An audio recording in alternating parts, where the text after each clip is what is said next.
give me a rundown of what this bill means for people. Well, this bill basically means that if you want to try to stalk somebody, you can't do it anymore without some stiff penalties. If you have committed domestic violence, then you can't stalk somebody or put a air tag on a car without some very stiff penalties. And really, the legislature just decided in this new era of technology that we have, where it is so easy to track people with electronic devices, that there needs to be some penalty unless you have a court order that allows you to do that. Mm-hmm. And how would somebody go about getting one of those court orders, by the way? Like what would constitute a reason to have a tracking device on somebody? Well, if you have a situation where you're a official organization like the FBI or the police department, and you need to track an individual that may be accused of a crime or may be committing a crime, you can go to the court and you can ask the judge to provide you an order where you can then track that person if you have a reasonable suspicion that a crime could be committed. Gotcha. Well, this law talks about a Class A misdemeanor, but it all goes all the way up to a Class A felony. Well, it goes C, B, and A. Right. So talk a bit more about the distinction between those. It really just basically has to do with the penalty. Any misdemeanor, you can't be charged with a crime that would be greater than a year in prison, that would require confinement for a year in prison. In the situation of a Class A misdemeanor, it's $6,000 and a fine. If it's a Class B felony, up to 20 years in jail, and then Class C felony, of course, will be 10 years. Okay. So there's some stiffer penalties as you go, as you move up the chain there. Mm-hmm. Well, between the Class C felony and the Class B felony, it makes a note of intent. That's right. Stalking. Can you talk about, what intent means in the court? Well, intent means you just intend to, your conduct carries with it an intent to do harm. So if you intend to track somebody's vehicle, for instance, and the reason why you are tracking somebody's vehicle is because you are a stalker and you're going to stalk them, or you want to harass them.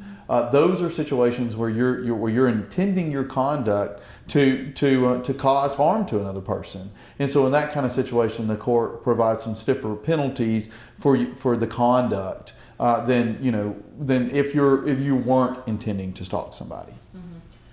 So with the Class B, it talks about restraining orders and domestic violence. Right.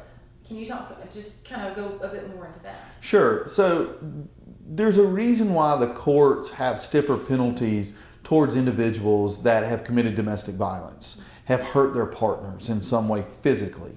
And the reason for that is because the statistics show that people who have committed domestic violence oftentimes get in a pattern of committing domestic violence, and they can kill the individual that they've previously already hurt. And so the courts take that very, very seriously, because that's just what the statistics tell us. And the way that they take that seriously is they increase the penalty. So if you are somebody who has already had a restraining order against another individual, and by restraining order I mean the court has said you cannot be around this person you have harmed. If you violate a restraining order, but by tracking somebody's vehicle or tracking somebody's property, then the court has stiffer penalties for that to protect the individual that was being harmed before. So with the Lord, my question just went completely out of my head. I had it in there and now it's gone. Dang it. Oh yeah. So if somebody does feel like they're being stalked, and we have this new law now, what do you think that their advice that you would give on the legal side of it? What should they do? If someone is being stalked, or they believe they're being stalked, And the first off is that if you find a device on your car, if you find one of these electronic devices, the first thing you need to do is you need to contact the police, because that's going to be your avenue for getting some sort of justice and stopping that conduct from occurring. Because whereas before, there wasn't any penalty for somebody who was actively stalking you, electronically stalking your vehicle. Now that carries some stiff penalties. So what would happen is you would you would contact the police and you would file a report, and then the police could issue a warrant or the police could ask for a warrant to be issued for the arrest of the individual that was stalking you.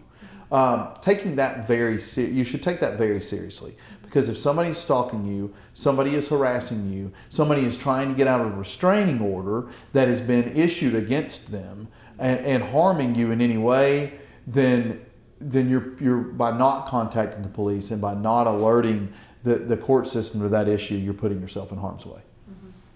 All right, I think that's all the questions I had. Good deal.